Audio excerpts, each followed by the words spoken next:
announcing the conclusion of a week-long operation aimed at dismantling one of Mexico's most powerful drug cartels. The United States State Department designated the Sinaloa Cartel, together with 5 other cartels, as foreign terrorist organizations. The DEA just launched one of the largest operations against the Sinaloa Cartel in U.S. history, and the results are staggering. In late August 2025, agents moved in across the country and abroad with a scale that has rarely been seen before. The numbers alone tell the story. 617 arrests made, 480 kilograms of fentanyl powder taken, 714,000 counterfeit pills seized, and millions of dollars in cash pulled away from cartel hands. This was not just another drug raid. This was a coordinated strike, a calculated blow against one of the deadliest and most powerful criminal groups in the world. When you think about it, every single pill, every single packet of fentanyl could represent another family tragedy, another life cut short, another overdose that never needed to happen. And now, hundreds of thousands of those deadly items will never make it to the streets. The shock is not only in the size of the seizure, but in the reach of the cartel itself. For years, Americans thought of the Sinaloa Cartel as something operating far away, something rooted in Mexico or Central America, something at a distance. But this operation shows the opposite. The cartel's reach has long stretched into the heart of American towns and cities. They are not just on the border, they are inside the very communities people think of as safe. Their members use fake pills that look like medicine but are filled with fentanyl. They move cocaine and meth in bulk as if running a legal business. They count on local sellers, couriers, and middlemen who can hide in plain sight. The DEA wanted to send a message with this operation, that no matter how deep the cartel burrows into the country, they are being watched, mapped, and targeted. What makes this so urgent is the danger of fentanyl itself. This synthetic opioid has changed the drug crisis in America. Just a few grains, smaller than a pinch of salt, can kill a person. Families across the United States have lost loved ones in seconds, often without even realizing what pill they were taking.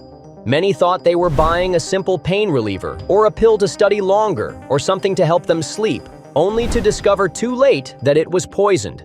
The 714,000 counterfeit pills seized in this operation represent hundreds of thousands of potential overdoses. That is the scale we are dealing with. That is the human cost that DEA agents were thinking about when they moved in. The arrests, too, tell the story of how serious this was. These were not just street-level dealers or small-time hustlers. The operation swept up operatives connected directly to international networks. It reached people who handled money, who arranged shipments, who made sure the pipeline kept running. By taking them out, even temporarily, the DEA cut into the manpower and the logistics of the cartel. Imagine a factory where half the workers and supervisors are suddenly taken away. Production slows, shipments fail, and customers are left waiting. That is what happened to the Sinaloa Cartel during this week in August 2025. Most of all, the shock comes from the fact that this is happening right now, in real time, in the places where families live and work. The DEA framed this not as a one-day success, but as a larger strike in a continuing war. The words that best describe it: this was not just a raid, this was a full-scale strike on one of the most dangerous cartels in the world. And with lives at stake, that strike could not have come soon enough. The target of this massive operation was none other than the Sinaloa Cartel, the same cartel once led by Joaquin El Chapo Guzman, and today one of the most violent and far-reaching criminal organizations in the world. It is important to remember that this group is not just seen as a drug cartel. Back in the Trump administration, the Sinaloa Cartel was even labeled a foreign terrorist organization. That shows the level of threat they represent, not only to Mexico or the United States, but to global security. They are more than smugglers. They are killers, extortionists, money launderers, and warlords wrapped into one. And they have been flooding the United States with synthetic drugs at a pace that has devastated entire communities. This is why the DEA chose to launch one of the most coordinated efforts in its history. What made this operation stand out was the scale of coordination. It was not just one city, not just one field office running a raid. This was a national and international push. The DEA brought together 23 U.S. field divisions and paired them with 7 foreign regions, showing just how widespread the network had become. Agents from Los Angeles worked with agents from Chicago. Field divisions in Texas moved in at the same time as those in New England. Foreign partners were ready in Mexico, Central America, and beyond. Instead of fighting in pieces, this was a combined wave, striking across borders, across states, and across every level of cartel activity. The timing was also key.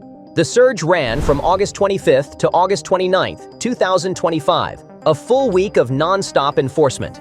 By concentrating the arrests and seizures in this tight window, the DEA made sure that the cartel could not adjust quickly.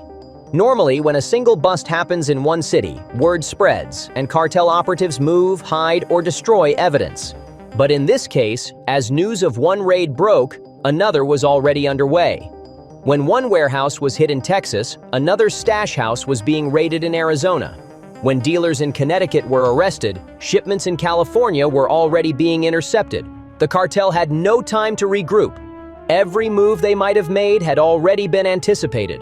The structure of the operation was simple but effective. Strike at multiple levels of the cartel at once. The DEA targeted not only the drug shipments themselves, but also the command, control, and distribution networks. In other words, they were not just going after the drugs, they were going after the people who made the system run. That included couriers who moved the drugs, middle managers who collected payments, and coordinators who linked U.S. operations back to Mexico. It also meant hitting stash houses, warehouses, and money laundering sites. By pulling on all these threads at once, the DEA created maximum disruption. One of the most powerful messages from this overview is how much planning was involved. This was not an overnight decision. The DEA had been mapping the Sinaloa Cartel's structure for months, maybe years, leading up to this. They tracked supply chains, traced digital communications, followed financial transfers, and watched movements in and out of ports of entry. All that intelligence came together in this one coordinated strike. The results prove that the groundwork paid off. To put it in simple terms, this was not a local bust. This was a national operation with global reach. By involving multiple U.S. divisions and international partners, the DEA was not only dismantling pieces of the cartel inside the United States, but also cutting connections abroad. It showed that the fight against the Sinaloa Cartel is not confined to one border crossing or one U.S. city. It is everywhere the cartel operates, and the DEA made it clear they are ready to follow wherever the evidence leads. The difference between a routine drug bust and this operation is like the difference between swatting a fly and cutting down the entire nest. Usually, law enforcement arrests a handful of low-level dealers on the street. They might seize a few kilograms of drugs or a stash of pills. Those busts are important, but they rarely touch the top layers of cartel power. The cartel simply replaces those dealers with new ones, and the pipeline keeps running. This was not just about removing drugs from circulation. It was about dismantling the infrastructure that allowed the cartel to operate inside the United States and across multiple countries. When you look at the numbers, the scale of disruption becomes clear. With 617 arrests, the DEA removed hundreds of operatives who were not just selling, but managing networks. These were individuals who coordinated shipments, collected payments, and linked U.S. operations back to cartel leadership in Mexico. By pulling them out of the chain, the DEA created a ripple effect. Couriers were left without handlers, distributors were left without suppliers, money launderers were left without clients. Each piece of the cartel's machinery depends on the other, and when enough gears are removed, the machine stops working. That is why this operation stands apart. The targeting of fentanyl adds another layer of importance. Fentanyl is not just another drug. It is the leading cause of overdose deaths in the United States, killing tens of thousands of people each year. By seizing 480 kilograms of fentanyl powder and over 714,000 counterfeit pills, the DEA effectively prevented millions of potential overdoses. Each kilogram of fentanyl contains the power to kill hundreds of thousands of people. Removing that much from circulation is not only a victory in numbers, it is a direct act of saving lives. Families who never even knew they were in danger may never realize how close tragedy came, because the DEA intercepted it before it reached them. Another reason this operation matters is that it shows a new way of fighting cartels. For too long, the approach has been reactive. Wait for drugs to hit the street, then chase them down. But this time, the DEA went after the infrastructure itself: stash houses, money pipelines, international connections. This is the kind of strategy that can weaken the cartel in the long run. If the cartel loses not only its products, but also its people, its money, and its logistics, then rebuilding becomes much harder. On a global scale, the operation also sends a message. The Sinaloa Cartel is not only active in Mexico and the United States, it has networks in at least 40 countries. It operates like a multinational corporation, using modern technology, digital platforms, and financial systems to move billions of dollars worth of drugs. By hitting them hard in the United States, the DEA signaled to the rest of the world that no matter how far the cartel spreads, there is no safe ground. Finally, the significance lies in the symbolism. For years, communities across the U.S. have felt helpless against the flood of drugs, the overdoses, and the violence tied to cartels. This operation represents hope. Proof that with enough coordination, resources, and determination, even the largest criminal groups can be struck down. It does not end the war, but it shifts the balance, if only for a time. And for the families who will never face the overdose that might have come from one of those seized pills, that difference is everything. The final piece of this story lies in the arrests themselves. 617 people were taken into custody across the United States and abroad. But what makes this number remarkable is not just the size, but the type of individuals swept up. Too often, law enforcement raids end with only small dealers or users caught in the net, while the larger network remains untouched. In this case, however, the DEA made sure to aim higher. Among those arrested were operatives with direct ties to the Sinaloa Cartel's international system. These were not random street criminals. They were associates, facilitators, and middlemen who acted as the glue between local operations and global supply lines. Their removal weakens the chain in ways that cannot be replaced overnight. The arrests spread across multiple states, showing just how deeply the cartel had embedded itself inside American communities. From Massachusetts to Texas, from California to Connecticut, each field division reported large numbers of suspects. Massachusetts saw dozens of arrests linked to Lawrence, a city known as a distribution hub. Connecticut reported the largest count, with 64 people detained, disrupting what agents described as a highly organized pipeline of fentanyl pills. New Hampshire recorded 33 arrests, including a major bust in Franklin that revealed warehouses used as storage and repackaging sites.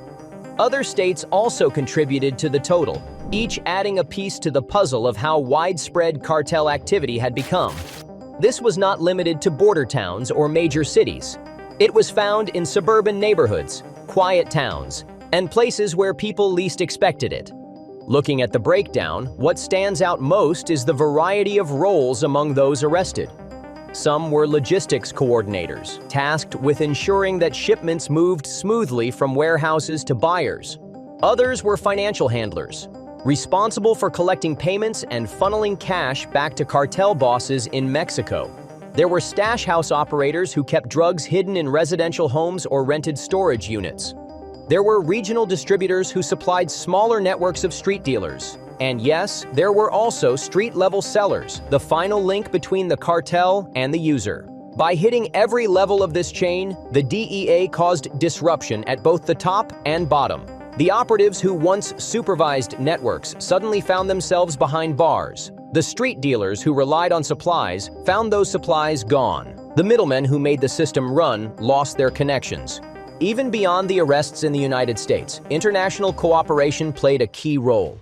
The operation extended into multiple foreign regions, where partners helped to detain facilitators tied to money laundering and transportation networks. This global element is what makes the operation more than just a domestic success. It shows that the fight against cartels is not limited by borders. If someone in Central America is moving money, or someone in Europe is distributing synthetic drugs, they are part of the same web.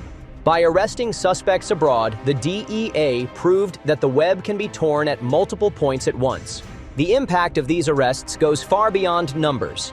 Every operative removed means one less person coordinating shipments, one less person poisoning communities, one less person fueling the deadly trade. Cartels rely heavily on manpower, and manpower cannot be replaced instantly. Training new operatives, rebuilding trust, and restoring broken lines take time. For the Sinaloa Cartel, the loss of 617 members and associates in just 1 week is a wound that will take months, if not years, to heal. At the same time, the arrests send a message to those still involved in cartel activity. They show that the DEA is willing and able to act at scale across multiple states and countries in a way that can strike fear into even the most hardened operatives. For communities, the arrests offer reassurance that action is being taken, that the faces behind the drugs destroying lives are being brought to justice. And for the cartel, they are a reminder that no matter how vast their reach, the law is still watching, still striking, and still dismantling piece by piece the empire they built on death and addiction.